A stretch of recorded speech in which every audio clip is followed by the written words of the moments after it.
क्या आपने कभी सोचा है कि जब पूरी दुनिया अंधकार में डूब जाए, जब कोई रास्ता दिखाई न दे, जब अपने भी साथ छोड़ दे और जब भाग्य के सारे द्वार बंद हो जाएं, तब कौन ऐसा देवता है जो खोए हुए मनुष्य को सही मार्ग दिखाता है? कौन है वह देव जो यात्रियों की रक्षा करता है, जो खोई हुई संपत्ति वापस दिलाता है, जो भटके हुए जीवन को दिशा देता है? और सबसे बड़ा रहस्य, क्यों आज के युग में लगभग सभी लोग इस देवता को भूल चुके हैं? आज की इस अद्भुत कथा में हम जानेंगे वैदिक काल के उस रहस्यमय देवता की कहानी, जिसका नाम है पुषण देव। लेकिन इस कथा के अंत में मैं आपको एक ऐसा रहस्य बताऊंगा जो स्वयं ऋषियों ने हजारों वर्षों तक सुरक्षित रखा था। इसलिए इस वीडियो को अंत तक अवश्य देखिए। सनातन धर्म में हम सूर्यदेव, शिव, विष्णु और ब्रह्मा के बारे में तो बहुत सुनते हैं, लेकिन वेदों में वर्णित कुछ ऐसे दिव्य देवता भी हैं जिनकी महिमा अपार है। ऐसे ही एक देव हैं, पुषण देव। ऋग्वेद में इनकी अनेक स्तुतियां मिलती हैं। उन्हें मार्गदर्शक, रक्षक, पालनकर्ता और यात्रियों के देवता कहा गया है। लेकिन आखिर उनका जन्म कैसे हुआ? उन्हें यह दिव्य शक्ति कैसे प्राप्त हुई? और क्यों उनके बिना देवताओं का कार्य अधूरा माना जाता था? यह जानने के लिए हमें हजारों वर्ष पीछे जाना हुआ। उस समय जब देवता और असुरों के बीच संघर्ष अपने चरम पर था। बहुत प्राचीन काल की बात है। सृष्टि तो बन चुकी थी, सूर्य चमकता था, नदियां बहती थी, पर्वत खड़े थे। लेकिन एक बड़ी समस्या थी। मनुष्य और देवता दोनों ही अक्सर मार्ग भूल जाते थे। जंगल इतने घने थे कि उनमें प्रवेश करने वाला व्यक्ति कभी-कभी वर्षों तक वापस नहीं लौट पाता था। व्यापारी अपने कारवां खो देते थे, यात्री भटक जाते थे, पशुधन चोरी हो जाता था और खोई हुई वस्तु का कोई पता नहीं चलता था। लोग भयभीत रहने लगे। उन्होंने देवताओं से प्रार्थना की, हे देवगण, हमें ऐसा रक्षक चाहिए जो हमें सही मार्ग दिखा सके। देवताओं ने यह प्रार्थना सुनी, लेकिन समस्या बहुत बड़ी थी, क्योंकि केवल रास्ता दिखाना ही पर्याप्त नहीं था। ऐसा देव चाहिए था जो मनुष्य के बाहरी मार्ग ही नहीं, उसके जीवन के मार्ग को भी समझ सके। यहीं से शुरू होती है पुषण देव की दिव्य यात्रा। लेकिन क्या देवताओं को ऐसा कोई मिल पाया, या फिर संसार हमेशा के लिए अंधकार में डूबने वाला था? इसका उत्तर हमें अगले रहस्य में मिलेगा। एक समय देवताओं ने आदित्य शक्ति का आह्वान किया। आदित्यों के दिव्य तेज से एक अद्भुत प्रकाश प्रकट हुआ। वह प्रकाश इतना शांत था कि उसे देखकर क्रोधित व्यक्ति भी शांत हो जाए। उस प्रकाश से एक दिव्य पुरुष प्रकट हुए। उनके मुख पर करुणा थी, नेत्रों में ज्ञान था और उनके चारों ओर सुनहरी आभा चमक रही थी। देवताओं ने पूछा, आप कौन हैं? तब उन्होंने उत्तर दिया, मैं पुषण हूं। मैं मार्गों का रक्षक हूं। मैं यात्रियों का साथी हूं। मैं खोए हुए को खोजने वाला हूं। यह सुनकर देवता प्रसन्न हो गए। उन्हें वही शक्ति मिल चुकी थी जिसकी उन्हें आवश्यकता थी। लेकिन अभी एक और परीक्षा बाकी थी, क्योंकि केवल घोषणा करने से कोई देव महान नहीं बनता। महानता तो कर्मों से सिद्ध होती है, और जल्द ही ऐसा अवसर आने वाला था जब पूरे ब्रह्मांड का भविष्य दांव पर लगने वाला था। कुछ समय बाद असुरों ने देवताओं की अनेक गौओं को चुरा लिया। वैदिक काल में गौ केवल पशु नहीं थी, वह समृद्धि, ज्ञान और जीवन का प्रतीक मानी जाती थी। देवता चिंतित हो गए। उन्होंने हर दिशा में खोज की, लेकिन कोई सफलता नहीं मिली। तब सभी की दृष्टि पुषण देव की ओर गई। पुषण मुस्कुराए। उन्होंने अपनी दिव्य दृष्टि बंद की। कुछ क्षणों बाद बोले, गौएं उत्तर दिशा के पर्वतों के पीछे छिपाई गई हैं। देवता आश्चर्यचकित रह गए। वे तुरंत वहां पहुंचे, और वास्तव में सभी गौएं वहीं थीं। असुर पराजित हुए। गौएं वापस लाई गईं। उस दिन देवताओं ने स्वीकार किया कि पुषण केवल मार्गदर्शक नहीं, बल्कि खोई हुई वस्तु को खोजने वाले देव भी हैं। यही कारण है कि वैदिक ऋषि उन्हें खोई हुई संपत्ति और सौभाग्य को वापस दिलाने वाला देव कहते थे। लेकिन उनकी सबसे बड़ी शक्ति अभी सामने आनी बाकी थी। समय बीतता गया, पृथ्वी पर व्यापार बढ़ने लगा, लोग दूर दूर की यात्राएं करने लगे। लेकिन यात्राएं अत्यंत खतरनाक थी। घने जंगल, डाकू, जंगली पशु और अनजान रास्ते, हर कदम पर मृत्यु का भय था।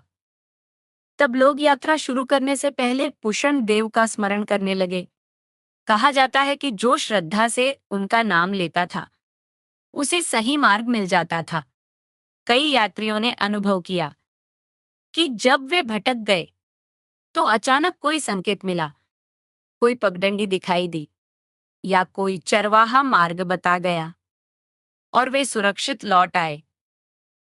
लोग मानने लगे कि यह स्वयं पुषण देव की कृपा है।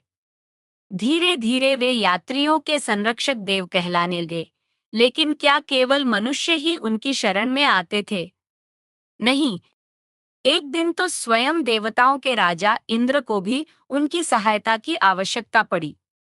और यही घटना पुषण देव की सबसे प्रसिद्ध कथाओं में से एक बनी।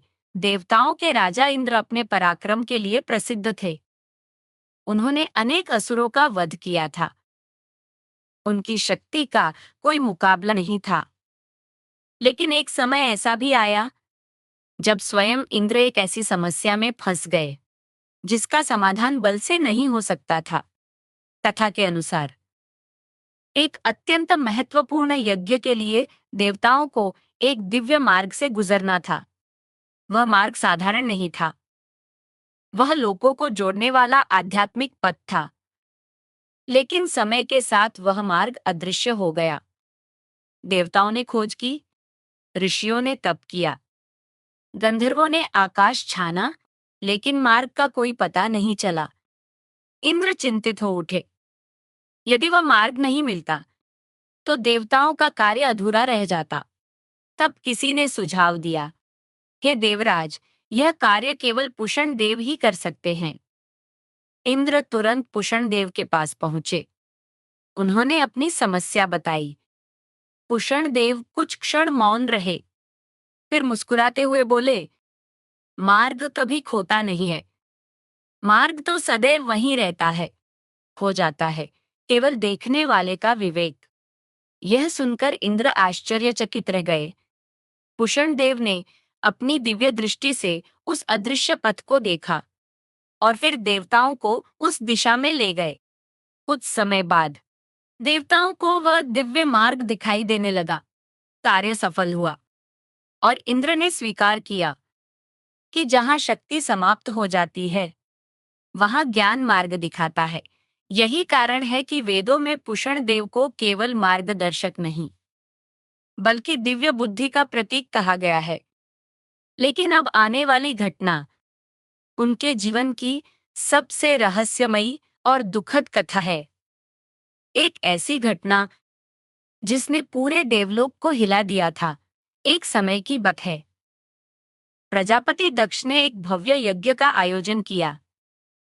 उस यज्ञ में सभी देवताओं को आमंत्रित किया गया। ऋषि आए, गंधर्व आए, यक्ष आए, देवगण आए। लेकिन एक व्यक्ति को आमंत्रित नहीं किया गया और वह थे भगवान शिव। दक्ष के मन में शिव के प्रति अहंकार और द्वेष था। उन्होंने जानबूझकर उन्हें निमंत्रण नहीं भेजा। जब माता सती को यह बात पता चली तो उनका हृदय दुख से भर गया। उन्होंने शिवजी से कहा, पिताजी का यज्ञ है, मैं वहां जाना चाहती हूँ। भगवान शिव ने समझाया, लेकिन सती का मन नहीं माना। वह यज्ञ स्थल पर पहुंच गई, लेकिन वहां जो हुआ उसने इतिहास बदल दिया और उसी घटना से पुषण देव का भाग्य भी बदलने वाला था। यज्ञ स्थल पर पहुंचकर सती ने देखा कि वहां शिवजी का कोई सम्मान नहीं था। न उनका आसन था, न उनका भाग। दक्ष ने शिव का अपमान किया। सती यह सहन नहीं कर सकी। उन्होंने घोषणा की, जिस शरीर को मैंने अपने पिता से पाया है, उस शरीर को मैं त्यागती हूं, और योगाग्नि द्वारा स्वयं को समर्पित कर दिया। पूरे यज्ञ स्थल में हाहाकार मच गया। देवता स्तब्ध रह गए। ऋषि भयभीत हो उठे। जब ये समाचार भगवान शिव तक पहुंचा, तो उनका क्रोध भयंकर रूप धारण कर गया। उनकी जटाओं से वीरभद्र और भद्रकाली प्रकट हुए। उन्होंने आदेश दिया, जाओ और उस यज्ञ को समाप्त कर दो। इसके बाद जो हुआ वह देवताओं ने पहले कभी नहीं देखा था। वीरभद्र अपनी विशाल सेना लेकर यज्ञ स्थल पहुंचे। आकाश कांप उठा। पृथ्वी थर्रा गई। देवता भय से भर गए। यज्ञ मंडप टूटने लगा। अग्नियां बुझ गईं। दिशाएं कंपित हो उठीं। जो भी शिव के अपमान में मौन था, उसे दंड मिला। और तभी वीरभद्र की दृष्टि पुषण देव पर पड़ी। कुछ पुराणों के अनुसार जब दक्ष शिव का अपमान कर रहा था, तब पुषण देव ने उसका समर्थन किया था। कुछ कथाओं में कहा गया है कि वे उस अपमान पर हंसे थे।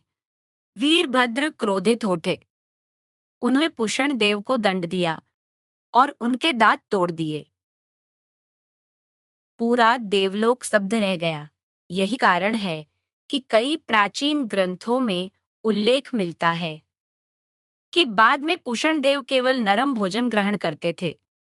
यह कथा केवल दंड की नहीं, बल्कि एक गहरे संदेश की भी है। लेकिन वह संदेश क्या है? यही सबसे बड़ा रहस्य है। ऋषियों ने इस कथा को केवल ऐतिहासिक घटना नहीं माना, उन्होंने इसके पीछे छिपे प्रतीक को समझाया। दक्ष क्या है? अहंकार। सती क्या है? शुद्ध भक्ति।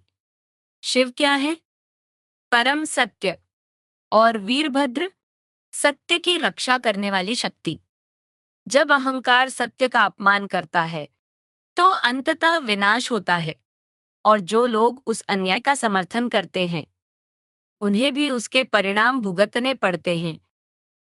पुषण देव के दांत टूटने का अर्थ है कि विवेकवान व्यक्ति भी यदि गलत पक्ष का समर्थन करे, तो उसे परिणाम भुगतने पड़ सकते हैं। यह शिक्षा आज भी उतनी ही प्रासंगिक है जितनी हजारों वर्ष पहले थी।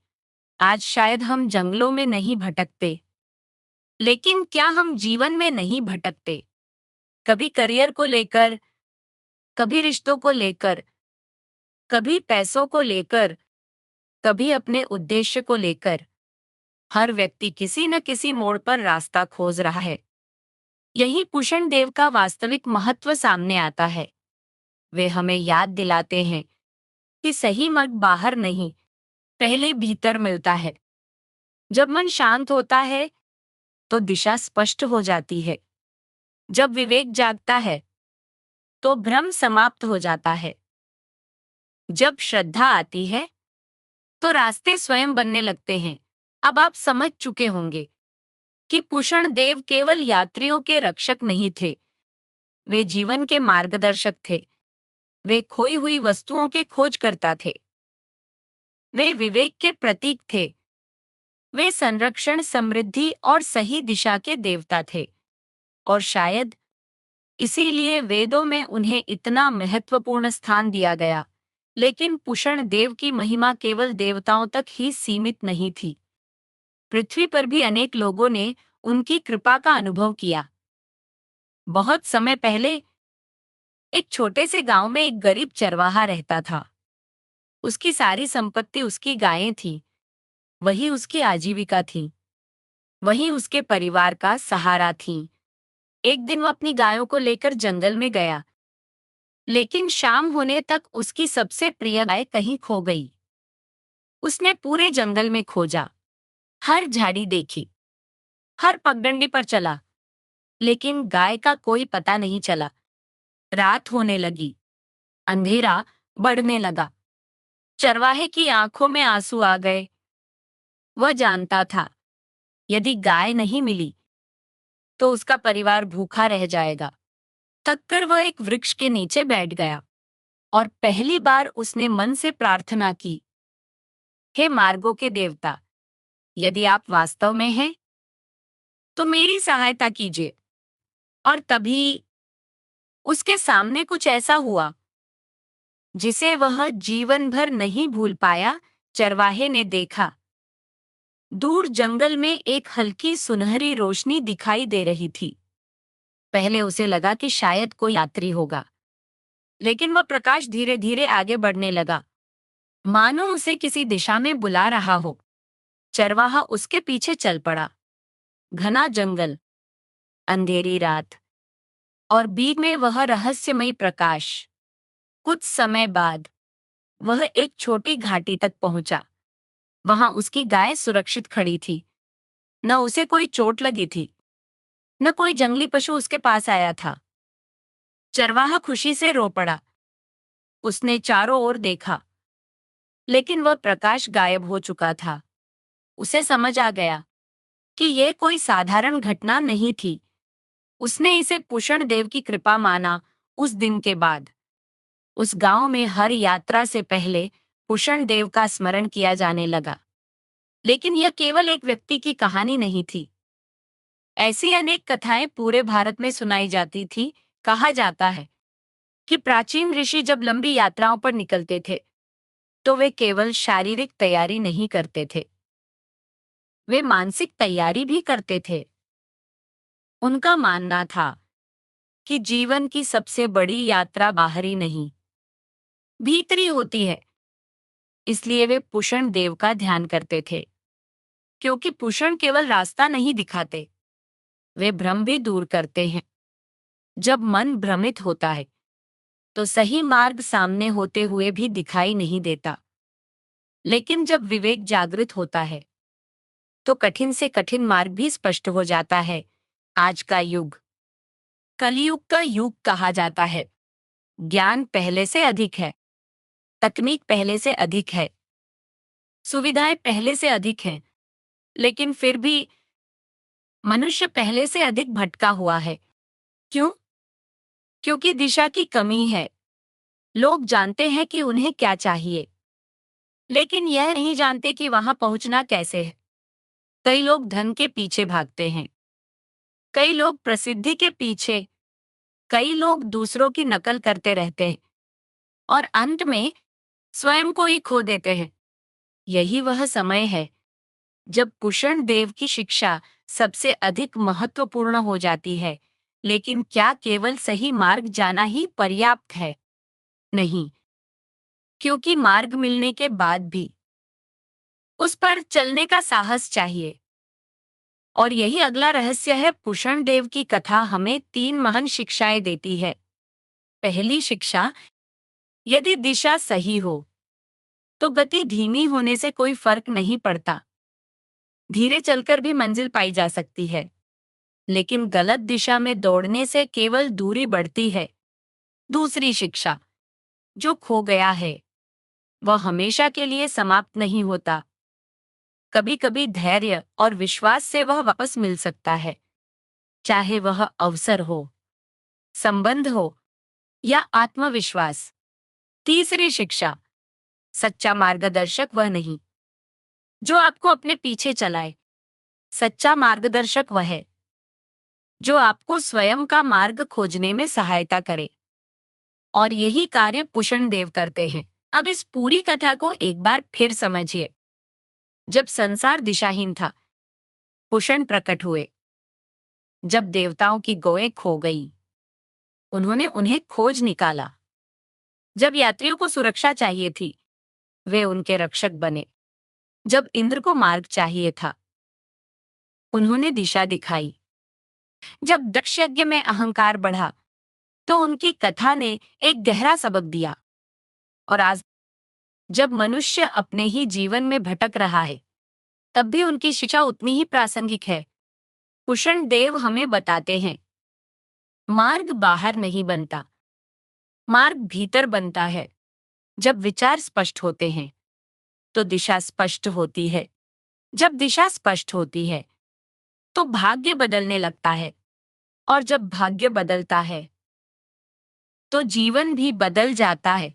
यदि आपको भी कभी जीवन में लगा हो कि आप सही दिशा खोज रहे हैं तो कमेंट में लिखिए जय पुष्ण देव। और यदि आप चाहते हैं कि ऐसी दुर्लभ वैदिक कथाएं अधिक लोगों तक पहुंचे तो इस वीडियो को लाइक करें, अपने मित्रों और परिवार के साथ शेयर करें और चैनल को सब्सक्राइब करना न भूलें। सनातन धर्म का महासागर इतना विशाल है कि उसकी हर लहर में एक नया रहस्य छिपा है। आज हमने पुष्ण देव की कथा जानी, लेकिन अभी भी वेदों में ऐसे अनेक रहस्य छिपे हैं जिनके बारे में बहुत कम लोग जानते हैं। अगली कथा में हम जानेंगे एक ऐसे वैदिक देवता का रहस्य जिसका नाम सुनते ही अंधकार कांप उठता है और जिसकी शक्ति को स्वयं देवता भी सम्मान देते हैं। तब तक के लिए अपना ध्यान रखिए, धर्म से जुड़े रहिए और याद रखिए, जब भी जीवन में मार्ग धुंधला लगे, पुष्ण देव की तरह अपने भीतर के प्रकाश को खोजिए। जय सनातन धर्म, जय पुष्ण देव।